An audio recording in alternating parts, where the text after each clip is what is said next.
Good morning students. നമ്മളിന്ന് credit evaluation or selection മോഡൽസിനെ പറ്റിയാണ് പറയുന്നത്. വർക്കിംഗ് ക്യാപിറ്റലുമായി ബന്ധപ്പെട്ട റിസീവബിൾസ് മാനേജ്മെൻറ്റിനെ ക്രെഡിറ്റ് ഇവാലുവേറ്റ് ചെയ്യാനോ അല്ലെങ്കിൽ സെലക്ട് ചെയ്യാനുള്ള മോഡൽസിനെ പറ്റിയിട്ടാണ് പറയുന്നത്. 3 തരത്തിലുള്ള അപ്രോച്ചസ് ആണ് ഇതിൽ പറയുന്നത്. First one heuristic approach, second one discriminant analysis, third one sequential decision analysis എന്നുള്ള 3 തരത്തിലുള്ള മോഡൽസിനെ പറ്റിയിട്ട് അല്ലെങ്കിൽ ക്രെഡിറ്റ് ഇവാലുവേഷൻ മെത്തേഡുകളെ കുറിച്ചാണ് പറയുന്നത്. ഒന്ന് ഹ്യൂറിസ്റ്റിക് അപ്രോച്ച്, പിന്നൊന്ന് ഡിസ്ക്രിമിനൻ്റ് അനാലിസിസ്, പിന്നൊന്ന് sequential decision analysis. First one പറയുന്നത് ഹ്യൂറിസ്റ്റിക് അപ്രോച്ച്. എന്താണ് ഹ്യൂറിസ്റ്റിക് അപ്രോച്ച് എന്ന് നോക്കാം. Heuristic approach is based on a manufacturing companies actual exercise.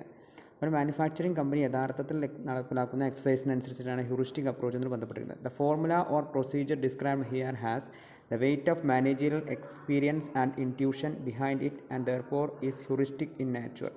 To establish a credit limit and grant credit, the following factors should be considered.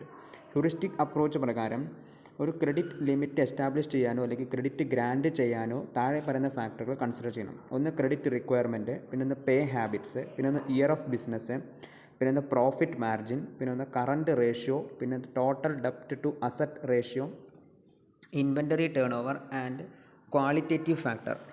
Credit requirements എന്ന് പറഞ്ഞാൽ എന്താണ്? The credit requirement of the applicant is the first factor to be considered. അപ്ലിക്കൻറ്റിൻ്റെ credit requirement ആണ് ആദ്യം consider ചെയ്യുന്നത്. This factor is the measure of applicant's dependency on the creditor. അതായത് അപ്ലിക്കൻസിന് ക്രെഡിറ്ററോടുള്ള ഡിപ്പെൻഡൻസിയാണ് ഇതുകൊണ്ട് മെഷർ ചെയ്യുന്നത്. Applicant will get 0% to the credit line if he intends to buy less than 25% of his requirements from the creditors. ക്രെഡിറ്റേഴ്സിൽ നിന്നും 25% കുറവ് ആണ് പർച്ചേസ് ചെയ്യുന്നതിനായിരിക്കും. അതായത് the applicant will get 0% to the credit line. Credit ലൈനിൽ 0% ആയിരിക്കും applicant ലഭിക്കുക. If he intends to buy less than 25% of his requirement from the creditors. 25% ക്രെഡിറ്റിന് പർച്ചേസ് ചെയ്യുന്നുണ്ടെങ്കിൽ he will get only 0% of the credit line. A 5% of allowance will be provided if the applicant plans to buy 25% to 50%. 25% മുതൽ 50% വരെയാണ് plan ചെയ്യുന്നുണ്ടെങ്കിൽ അയാൾക്ക് 5% allowance provide ചെയ്യും. If he plans to buy more than 50%, 50%ത്തിൽ കൂടുതൽ buy ചെയ്യാൻ plan ചെയ്യുകയാണെങ്കിൽ he will get an allowance of 10%, 10% അലവൻസും കിട്ടും. അപ്പോൾ ഇതിനനുസരിച്ചാണ് ക്രെഡിറ്റ് റിക്വയർമെൻറ്റ് എന്ന് പറയുന്നത്. അപ്പോൾ ക്രെഡിറ്റ് റിക്വയർമെൻറ്റ് എന്ന് പറഞ്ഞാൽ ഇവിടെ തീരുമാനിക്കുന്നത് അപ്ലിക്കൻസിൻ്റെ ഡിപ്പെൻഡൻസി ഓൺ ദ ക്രെഡിറ്റർ. ക്രെഡിറ്ററോടുള്ള അപ്ലിക്കൻസിൻ്റെ ഡിപ്പെൻഡൻസിയാണ് ഇവിടെ സൂചിപ്പിക്കുന്നത്. If the applicant will buy less than 25% of his requirement from the creditors. ക്രെഡിറ്റേഴ്സിൽ നിന്നും 25% കുറവ് ആണ് ബൈ ചെയ്യുന്നതെന്നുണ്ടെങ്കിൽ he will get 0% to the credit line. Credit ലൈനിൽ 0% ആയിരിക്കും പ്രൊവൈഡ് ചെയ്യുന്നുണ്ടാവുക. ഈ 5% allowance will be provide if the applicant plans to buy 25% to 50%. 25 മുതൽ 50% വരെയാണ് പ്ലാൻ ചെയ്യുന്നുണ്ടെങ്കിൽ 5% ഡിസ്കൗണ്ട് പ്രൊവൈഡ് ചെയ്യും. If he plans to buy more than 50%, 50%ത്തിൽ കൂടുതലാണ് ബൈ ചെയ്യാൻ പ്ലാൻ ചെയ്യുന്നുണ്ടെങ്കിൽ he will get an allowance of 10%. Next pay habits. എന്താണ് pay habits എന്ന് പറഞ്ഞാൽ? Pay habits of the applicant is the second factor. അപ്ലിക്കൻറ്റിൻ്റെ pay habits ആണ് അല്ലെങ്കിൽ തിരിച്ചടയ്ക്കാനുള്ള ശീലം. That means it is a measure of the willingness and ability to pay ചെയ്യാനുള്ള വ്യക്തിയുടെ എബിലിറ്റിയും അതുപോലെ തന്നെ അവരുടെ താല്പര്യവുമാണ് ഇവിടെ മെഷർ ചെയ്തത്. If he pays before the credit പീരീഡിന് മുൻപ് പേ ചെയ്യുകയാണെങ്കിൽ ഹി വിൽ ഗെറ്റ് 10% വർത്ത്, 10% അധികം വർത്ത് കിട്ടും. If he pays on time he will get 5% worth. On ടൈമിലാണ് പേ ചെയ്യുന്നതെങ്കിൽ 5% മൂല്യം കിട്ടും. Late payment rate is -5%. Late payment ആണെന്നുണ്ടെങ്കിൽ അവിടെ -5% ആയിരിക്കും അവിടെ വർത്ത് എന്ന് പറയുന്നത്. So the pay habits of the applicant is the second factor. അപ്ലിക്കൻറ്റിൻ്റെ പേ ഹാബിറ്റ്സ് അല്ലെങ്കിൽ ability to pay or willingness to pay ആണ് അവിടെ മെഷർ ചെയ്യുന്നത്. Next year of business. Year of business പറഞ്ഞാൽ this is a measure of the ability of the firm to pay. ഫേമിന് pay ചെയ്യാനുള്ള എബിലിറ്റിയാണ് ഇവിടെ മെഷർ ചെയ്യുന്നത്. Less than 3 years in business has no effect on increasing the limit. 3 വർഷത്തിൽ താഴെയാണ് എന്നുണ്ടെങ്കിൽ അവിടെ എന്ത് ചെയ്യുന്നില്ല? ലിമിറ്റ് ഇൻക്രീസ് ചെയ്യുന്നില്ല. That means the limit increases by 5% if year is between 3 and 10 years. 3 വർഷത്തിനും 10 വർഷത്തിനും ഇടയിലാണ് ഇയർ എന്നുണ്ടെങ്കിൽ ലിമിറ്റ് എന്ത് ചെയ്യും? 5% ഇൻക്രീസ് ചെയ്യും. If year is more than 10 years, year എന്നുള്ളത് 10 വർഷത്തിൽ കൂടുതലാണെങ്കിൽ റേറ്റ് എന്നുള്ളത് 10% ഇൻക്രീസ് ചെയ്യും.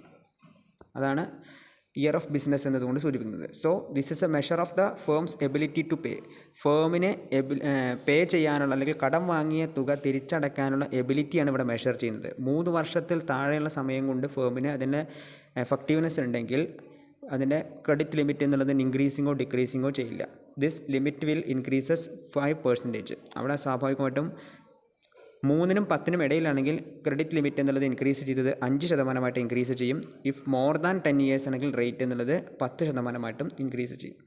Next profit margin. Profit margin എന്ന് പറഞ്ഞാൽ എന്താണ്? If profit margin is less than 5%, profit margin 5% താഴെയാണെങ്കിൽ 0% is contributed to the credit limit. Credit ലിമിറ്റിലേക്ക് 0% ആണ് കോൺട്രിബ്യൂട്ട് ചെയ്യുക. If the margin is 5% to 14%, 5 മുതൽ 14% വരെയാണെങ്കിൽ 5% is contributed to the credit limit. Credit ലിമിറ്റിലേക്ക് 5% കോൺട്രിബ്യൂട്ട് ചെയ്യും. If it is more than 14%, 14%-ൽ കൂടുതലാണെങ്കിൽ 10% is contributed to the credit limit.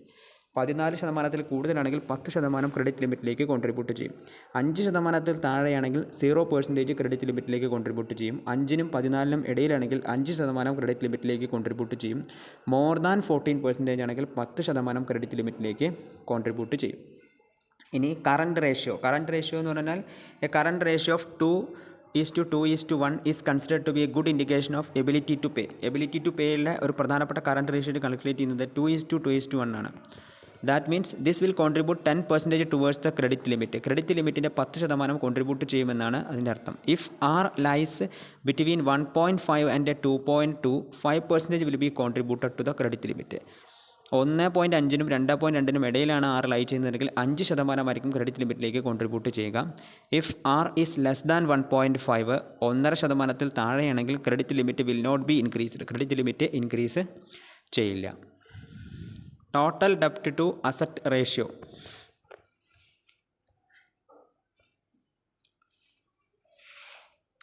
Total debt to asset ratio. This measures the ability to pay. The applicant is conservative if T is less than 30%. 30%-ൽ താഴെയാണെന്നുണ്ടെങ്കിൽ applicant conservative ആണെന്ന് analyse ചെയ്യാം. This will add 10% to the credit limit. Credit ലിമിറ്റിലേക്ക് 10% add ചെയ്യും. If T lies between 30% and 50%, 30%-നും 50%-നും ഇടയിലാണ് total ഡെപ്റ്റ് ടു അസറ്റ് റേഷ്യോ ലൈ ചെയ്യുന്നുണ്ടെങ്കിൽ it will add 5% to the limit. 5% ലിമിറ്റിലേക്ക് ആഡ് ചെയ്യും. If T is more than 50%, 50%-ൽ കൂടുതലാണെങ്കിൽ റേറ്റ് ഈസ് -5% ആയിരിക്കും. റേറ്റ് എന്നുള്ളത് 5%-ൽ താഴെയായിരിക്കും. അതായത് ടോട്ടൽ ഡെപ്റ്റ് ടു അസറ്റ് റേഷ്യോ. ടോട്ടൽ ഡെപ്റ്റ് ടു അസറ്റ് റേഷ്യോ എന്ന് പറഞ്ഞാൽ ഇവിടെ സൂചിപ്പിക്കുന്നത് measures ability to pay. Ability to pay ആണ് ഇവിടെ മെഷർ ചെയ്യുന്നത്. അപ്ലിക്കൻ്റ് കൺസർവേറ്റീവ് ആണെന്നുണ്ടെങ്കിൽ ടി എന്നുള്ളത് 30%-ൽ താഴെയായിരിക്കണം.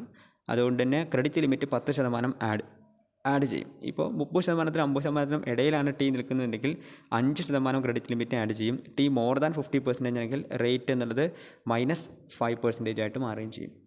Next inventory turnover. Inventory turnover എന്ന് പറഞ്ഞാൽ a lower inventory turnover indicates lower efficiency and vice versa. ഒരു ഇൻവെൻ്ററി ടേൺ ഓവർ ലോവർ ആണെന്നെങ്കിൽ എഫിഷ്യൻസിയും കുറവായിരിക്കും. If inventory turnover is up to 5, then nothing will add to credit limit. If it is more than 5, then 5% will contribute to the credit limit. 5% credit ലിമിറ്റിലേക്ക് contribute ചെയ്യുകയും ചെയ്യും. Next, quantitative factor. This is the last factor. This lets the credit manager to use his discretion in subjective evaluation of the credit applicant's willingness and ability to pay. Credit അപ്ലിക്കൻസിൻ്റെ വില്ലിങ്നെസ്സും അതുപോലെ തന്നെ ability to പേയും evaluate ചെയ്യാനുള്ള ഒരു subjective ഫാക്ടറാണ് qualitative factor എന്ന് പറയുന്നത്. അപ്പോൾ ഇത്രയാണ് ഹ്യൂറിസ്റ്റിക് അപ്രോച്ച് എന്ന് പറയുന്നത്. ഇവിടെ എന്താ സൂചിപ്പിക്കുന്നത് വെച്ചാൽ credit will be granted to only those customers who have credit worthiness. Credit worthiness ഉള്ള അല്ലെങ്കിൽ ക്രെഡിറ്റ് വർത്തിനെസ് എന്ന് പറഞ്ഞാൽ തിരിച്ചടയ്ക്കാൻ ശേഷിയുള്ള കസ്റ്റമേഴ്സിന് മാത്രമേ ക്രെഡിറ്റ് ഗ്രാൻഡ് ചെയ്യാൻ പാടുള്ളൂ എന്നാണ് പറയുന്നത്. In order to evaluate and select കസ്റ്റമേഴ്സിനെ ഇവാലുവേറ്റ് ചെയ്യാനും സെലക്ട് ചെയ്യാനും to whom credit is to be extend, ആർക്ക് ക്രെഡിറ്റ് നൽകണമെന്നും company can apply certain decision models. ഇതിന് വേണ്ടിയിട്ടാണ് കമ്പനി ചില ഡിസിഷൻ മോഡലുകൾ അപ്ലൈ ചെയ്യുന്നത്. ഈ ഡിസിഷൻ മോഡലിലെ ഏറ്റവും പ്രധാനപ്പെട്ട ഒരു മോഡലാണ് ഹ്യൂറിസ്റ്റിക് അപ്രോച്ച് എന്ന് പറയുന്നത്. ഈ ഹ്യൂറിസ്റ്റിക് അപ്രോച്ചിൽ ക്രെഡിറ്റ് റിക്വയർമെൻറ്റുകൾ, പേ ഹാബിറ്റുകൾ, year of business, profit margin, current ratio, total ഡെപ്റ്റ് to asset ratio, inventory turnover, qualitative factor എന്നിങ്ങനെയുള്ള വ്യത്യസ്ത ഫാക്ടറുകൾ കൺസിഡർ ചെയ്തിട്ടാണ് ക്രെഡിറ്റ് ലിമിറ്റും അതുപോലെ തന്നെ ഗ്രാൻഡിങ് ഓഫ് ക്രെഡിറ്റും എന്നുള്ളതും തീരുമാനിക്കപ്പെടുന്നത്.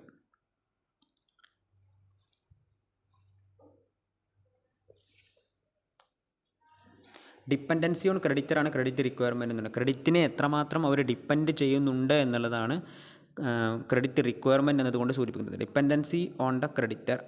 അപ്ലിക്കൻസ് ഡിപ്പെൻഡൻസി ഉണ്ട് ക്രെഡിറ്ററിനെയാണ് നമ്മൾ എന്ത് പറയുന്നത് ക്രെഡിറ്റ് റിക്വയർമെൻറ്റ് എന്നതുകൊണ്ട് സൂചിപ്പിക്കുന്നത്, ആവശ്യകത. Applicant will get 0% to the credit line if he intends to buy less than 25% of his requirement from the creditors. 25% താഴെയുള്ള പ്രൊഡക്ട്സ് അല്ലെങ്കിൽ 25% താഴെയാണ് ക്രെഡിറ്റിന് പർച്ചേസ് ചെയ്യുന്നുണ്ടെങ്കിൽ അവിടെ എന്താവും 0% ക്രെഡിറ്റ് ലൈനായിട്ടേ കണക്കാക്കുള്ളൂ. 5% ക്രെഡിറ്റ് ലൈൻ അലവൻസ് പ്രൊവൈഡ് ചെയ്യുന്നത് 25 to 50 ആണെങ്കിൽ. If he plans to buy more than 50% ആണെങ്കിൽ 10% അലവൻസ് എന്നുള്ളത് ഉണ്ടാവുകയും ചെയ്യും, ക്രെഡിറ്റ് റിക്വയർമെൻറ്റ് ഉണ്ടാവുകയും ചെയ്യും. നെക്സ്റ്റ് പറയുന്നത് ഡിസ്ക്രിമിനൻ്റ് അനാലിസിസ്. ഡിസ്ക്രിമിനൻ്റ് അനാലിസിസ് എന്ന് പറഞ്ഞാൽ എന്താണ്? This is a computer based technique for predicting whether a new credit applicant will prove to be a good or bad credit risk.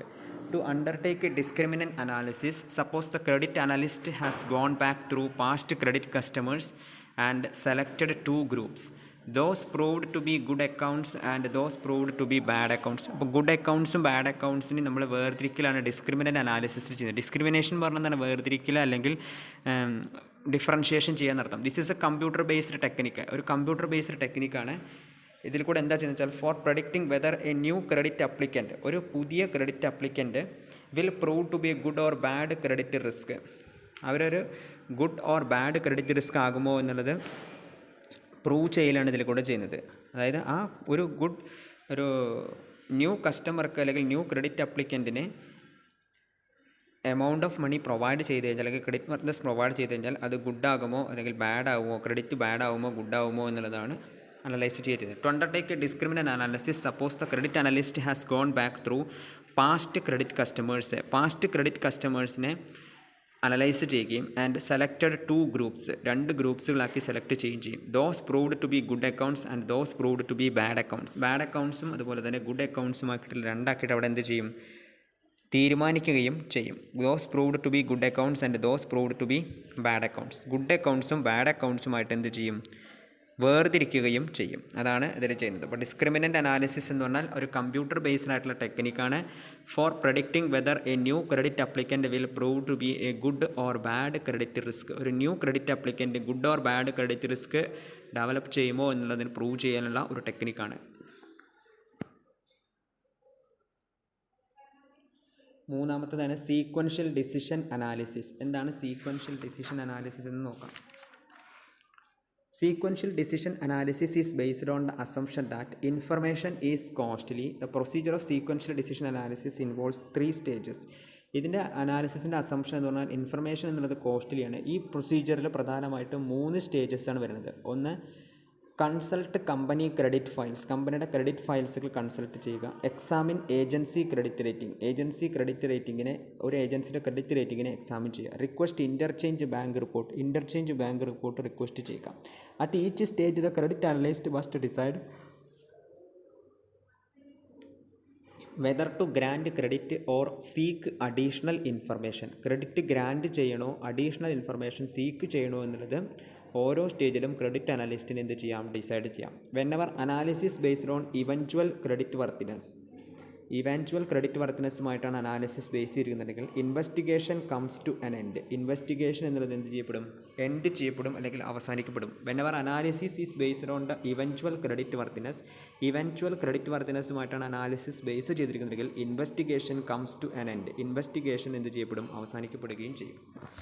That means ഇവിടെ ഒരു graph കാണിക്കുന്നുണ്ട്. ഈ ഗ്രാഫിൽ grand credit, seek more information, refuse credit എന്നൊക്കെ പറഞ്ഞിട്ട് കൊടുക്കുന്നുണ്ട്. അതായത് new customers ആണെങ്കിൽ 0.35, പുവർ കസ്റ്റമേഴ്സ് 0.05, ഗുഡ് കസ്റ്റമേഴ്സ് 0.60 എന്നുള്ളത് അങ്ങനെ കാണിക്കുന്നുണ്ട്. ഇവിടെ പാർട്ട് ഓഫ് ഡിസിഷൻ ട്രീയുടെ അടിസ്ഥാനത്തിലാണ് സീക്വൻഷ്യൽ ഡിസിഷൻ അനാലിസിസ് നടപ്പിലാക്കുന്നത്. ഈ ഗ്രാഫ് സൂചിപ്പിക്കുന്നത് എന്താണെന്ന് വെച്ച് കഴിഞ്ഞാൽ the graph shows the first few branches of a tree corresponding to stage 1. അതായത് ആദ്യത്തെ ഫ്യൂ ബ്രാഞ്ചസ് എന്നുള്ളത് സ്റ്റേജ് 1 വരുന്നത്. We can see that 60% of all credit applicants, എല്ലാ ക്രെഡിറ്റ് അപ്ലിക്കൻസിൻ്റെയും മൊത്തം 60% എന്നുള്ളത് ആർ ഫോർമർ കസ്റ്റമേഴ്സാണ്. With whom the company has had a good credit experience, അവരുമായിട്ട് കമ്പനിക്ക് നല്ല ഗുഡ് ക്രെഡിറ്റ് എക്സ്പീരിയൻസ് ഉണ്ട്. 5% are poor customers and 35% are new customers. For each branch emanating from stage 1, the analyst must decide whether to grant credit. ഓരോ സ്റ്റേജിലും analyst എന്ത് ചെയ്യണം? Credit grant ചെയ്യണോ എന്നുള്ളതും, seek more information or refuse credit, information കൂടുതലായിട്ട് seek ചെയ്യണോ credit refuse ചെയ്യണോ എന്ന് തീരുമാനിക്കാം. To complete the decision tree it is only necessary to assign the benefits to each of these alternatives. ഓരോ ആൾട്ടർനേറ്റീവിൻ്റെയും ബെനഫിറ്റുകളെ അസസ് ചെയ്യുകയും, for refusal the benefit will be negative, refuse ചെയ്ത് കഴിഞ്ഞാൽ ബെനഫിറ്റ് എന്തായി മാറുകയും ചെയ്യും? നെഗറ്റീവായിട്ട് മാറുകയും ചെയ്യും. And equal to the cost of the credit analysis up to the decision. Calculating the benefits from granting credit at each stage does. ഓരോ സ്റ്റേജിലും ഉണ്ടാകുന്ന ക്രെഡിറ്റ് ഗ്രാൻറ്റിംഗ് ചെയ്യുമ്പോൾ ഉണ്ടാകുന്ന ബെനഫിറ്റ്സും അവിടെ എന്ത് ചെയ്യണം? കാൽക്കുലേറ്റ് ചെയ്യണം. ഇപ്പോൾ ഇവിടെ എക്സ്പെക്റ്റഡ് പ്രോഫിറ്റ് കാൽക്കുലേറ്റ് ചെയ്യാനുള്ള ഫോർമുല എന്ന് പറയുന്നത് P minus I minus P ആണ്. പി എന്ന് പറഞ്ഞാൽ contribution to profit, I minus P എന്ന് പറഞ്ഞാൽ കോസ്റ്റ് ഓഫ് ഫെയിലിയർ. ഇങ്ങനെയാണ് നമ്മൾ ഈ സീക്വൻഷ്യൽ ഡിസിഷൻ അനാലിസിസ് എന്നുള്ള അനാലിസിസിൽ നമ്മൾ റിസീവബിൾസിൻ്റെ അല്ലെങ്കിൽ ക്രെഡിറ്റ് വർത്തിനെസ് അനാലിസിസ് ചെയ്യുന്നത്. അപ്പോൾ നമ്മൾ 3 തരത്തിൽ മോഡൽസാണ് ക്രെഡിറ്റ് ഇവാലുവേഷൻ ചെയ്യുന്നുണ്ടെങ്കിൽ മോഡൽസാണ് selection of credit evaluation models അല്ലെങ്കിൽ സെലക്ഷൻ മോഡൽസ് എന്ന് പറയുന്നത്. ഇവിടെ ഇതുകൊണ്ട് സൂചിപ്പിക്കുന്നത് എന്താ വെച്ചാൽ, ഒരു കസ്റ്റമർക്ക് ക്രെഡിറ്റ് ഗ്രാൻറ്റ് ചെയ്യുന്ന സമയത്ത് ആ വ്യക്തിയുടെ ക്രെഡിറ്റ് വർത്തിനെസ് എന്നുള്ളത് ഫേമിന് അറിയേണ്ടതായിട്ടുണ്ട്. So evaluating each and every customers to whom credit is to be granted, ആർക്കാണോ ക്രെഡിറ്റ് ഗ്രാൻറ്റ് ചെയ്യേണ്ടതെന്നതിനെക്കുറിച്ച് ഇവാലുവേറ്റ് ചെയ്യുന്നുണ്ട് കമ്പനി ചില ഡിസിഷൻ മോഡലുകൾ ക്രിയേറ്റ് ചെയ്യും. അതിൽ പ്രധാനപ്പെട്ട 3 ഡിസിഷൻ മോഡലാണ്. ഒന്ന് ഹ്യൂറിസ്റ്റിക് അപ്രോച്ച്, പിന്നെ ഡിസ്ക്രിമിനൻ്റ് അനാലിസിസ്, പിന്നെ ഒന്ന് സീക്വൻഷ്യൽ ഡിസിഷൻ അനാലിസിസ്. ഹ്യൂറിസ്റ്റിക് അപ്രോച്ചിലാണെന്നുണ്ടെങ്കിൽ അവിടെ ക്രെഡിറ്റ് റിക്വയർമെൻറ്റുകൾ അനലൈസ് ചെയ്യും. ഒരു ഫാക്ടർ എന്ന് പറയുന്നത് എങ്ങനെയാണെന്ന് വെച്ചാൽ അപ്ലിക്കൻസിൻ്റെ ഡിപ്പെൻഡൻസി ഓൺ ദ ക്രെഡിറ്ററോടുള്ള അപ്ലിക്കൻസിൻ്റെ ഡിപ്പെൻഡൻസിയാണ് ഈ ഫാക്ടറിൽ മെഷർ ചെയ്യുന്നത്. This factor measures the applicants dependency on the creditor. ക്രെഡിറ്ററുടെ മുകളിലുള്ള അപ്ലിക്കൻസിൻ്റെ ഡിപ്പെൻഡൻസിയാണ് ഈ ഫാക്ടറിൽ മെഷർ ചെയ്യുന്നത്. If the applicant will get 0% to the credit line if he intends to buy less than 25% of his requirements from the creditors. ക്രെഡിറ്റേഴ്സിൽ നിന്നും 25% താഴെ ആണ് ബൈ ചെയ്യാൻ അല്ലെങ്കിൽ ക്രെഡിറ്റിന് വാങ്ങാൻ ഇൻറ്റൻറ്റ് ചെയ്യുന്നുണ്ടെങ്കിൽ അയാളുടെ അപ്ലിക്കൻറ്റിൻ്റെ ക്രെഡിറ്റ് ലൈൻ എന്നുള്ളത് 0% ആയിരിക്കും. അല്ലെങ്കിലോ 25-നും 50-ക്കും ഇടയിലാണ് അപ്ലിക്കൻ്റ് എന്നുണ്ടെങ്കിൽ അലവൻസ് എന്നുള്ളത് എത്രയായിരിക്കും? 5% allowance will be provided to the if the applicant plans to buy 25% to 5% ആണെന്നുണ്ടെങ്കിൽ, അല്ല 50% ആണെന്നുണ്ടെങ്കിൽ 5% അലവൻസ് എന്നുള്ളത് പ്രൊവൈഡ് ചെയ്യും. If he plans to buy more than 50% ആണെന്നുണ്ടെങ്കിൽ will get an allowance of 10% allowance അവർക്ക് പ്രൊവൈഡ് ചെയ്യുകയും ചെയ്യും. ഇങ്ങനെയാണ് ഇതിൻ്റെ ഹ്യൂറിസ്റ്റിക് അപ്രോച്ചസിൽ ക്രെഡിറ്റ് റിക്വയർമെൻറ്റിനെ കുറിച്ച് പ്രതിപാദിക്കുന്നത്. ഇനി അവരുടെ പേ ഹാബിറ്റ്, എത്രമാത്രം തിരിച്ചടയ്ക്കാനുള്ള ഹാബിറ്റ് ഉണ്ട് എന്നതിനെ കുറിച്ചിട്ട്, ബിഫോർ ദ ക്രെഡിറ്റ് പീരീഡിൻ്റെ മുൻപ് പേ ചെയ്യുകയാണെങ്കിൽ he will get 10% worth, 10% worth, അതായത് അധികം അവർക്ക് കിട്ടും, തുക കിട്ടും. If he pays on time ആണെങ്കിൽ 5% വർത്ത്, ലേറ്റ് പേയ്മെൻ്റ് ആണെങ്കിൽ -5% മൈനസ് ചെയ്യുകയും ചെയ്യും. ഇയർ ഓഫ് ബിസിനസ് അത് നോർമലി ലെസ് ദാൻ 3 years ആണെന്നുണ്ടെങ്കിൽ നോ എഫക്റ്റ് ആണ്. അതുപോലെ തന്നെ 3 to 10 years ആണെന്നുണ്ടെങ്കിൽ എന്ത് വരുന്നുണ്ട്? 5% ലിമിറ്റ് എന്നുള്ളത് ഇൻക്രീസ് ചെയ്യും. ക്രെഡിറ്റ് ലിമിറ്റ് ഇൻക്രീസ് ചെയ്യുന്നത് 5% if Y is more than 10 years ആണെന്നുണ്ടെങ്കിൽ ദ റേറ്റ് ഈസ് 10%, 10% റേറ്റ് എന്നുള്ളത് ഉണ്ടാവുക. പിന്നെ അതുപോലെ തന്നെ profit margin is less than 5%, 0% is contributed to the credit limit, 0% credit ലിമിറ്റിലേക്ക് കോൺട്രിബ്യൂട്ട് ചെയ്യുകയും ചെയ്യും. If the margin is 5% to 14% ആണെങ്കിൽ 5% is contributed to the credit limit. If it is more than 14% ആണെങ്കിൽ 10% is contributed to the credit limit. പിന്നെ അതുപോലെ തന്നെ current ratio, total ഡെപ്റ്റ് to asset ratio, inventory turnover, qualitative factor, ഇത്രയും കാര്യങ്ങളാണ് heuristic അപ്രോച്ചിൽ വരുന്നത്. Discriminant analysis ആണെന്നുണ്ടെങ്കിൽ അവിടെ ഗുഡ് ഓർ ബാഡ് എന്ന രീതിയിൽ നമ്മൾ എന്ത് ചെയ്യുന്നത്? അനലൈസ് ചെയ്തിട്ട് financial information about the consumers used in conjunction with statistical പ്രൊസീജിയറിൻ്റെ അടിസ്ഥാനത്തിൽ മൾട്ടിപ്പിൾ ഡിസ്ക്രിമിനൻ്റ് അനാലിസിസിൻ്റെ കമ്പ്യൂട്ടർ ബേസ്ഡ് ടെക്നിക്കിൻ്റെ അടിസ്ഥാനത്തിൽ new credit applicant will prove to be good or bad credit risk എന്നുള്ളത് അനലൈസ് ചെയ്യുകയാണ് ഇതിൽ കൂടെ ചെയ്യുന്നത്. ലാസ്റ്റ് നമ്മൾ സീക്വൻഷ്യൽ ഡിസിഷൻ ട്രീ അനാലിസിസിൽ പറഞ്ഞു. സീക്വൻഷ്യൽ ഡിസിഷൻ ട്രീ അനാലിസിസിൽ ഇൻഫർമേഷൻ എന്നുള്ളത് കോസ്റ്റ്ലിയാണ്. അതുകൊണ്ട് തന്നെ 3 stages sequential decision tree analysis വരുന്നത്. ഒന്ന് കൺസൾട്ട് കമ്പനി ക്രെഡിറ്റ് ഫയൽസ്, പിന്നെ ഒന്ന് examine agency credit rating, request interchange, bank report എന്ന് പറയുന്നത്. അതുപോലെ തന്നെ ഇവിടെ refuse credit, grand credit, seek more information, 3 രീതിയിൽ എന്ത് ചെയ്യുന്നത് നമ്മൾ ഇതിനെ ഗ്രാഫായിട്ട് ചിത്രീകരിക്കുകയാണ് ചെയ്യുന്നത്. ഇതാണ് 3 തരത്തിലുള്ള evaluation models, credit evaluation models അല്ലെങ്കിൽ സെലക്ഷൻ മോഡൽസ് എന്ന് പറയുന്നത്. Credit evaluation models or selection models എന്ന് പറയുന്നത്. Okay, thank you. എല്ലാവരും വീഡിയോ ത്രൂ ഔട്ട് കാണാം. Okay, thank you.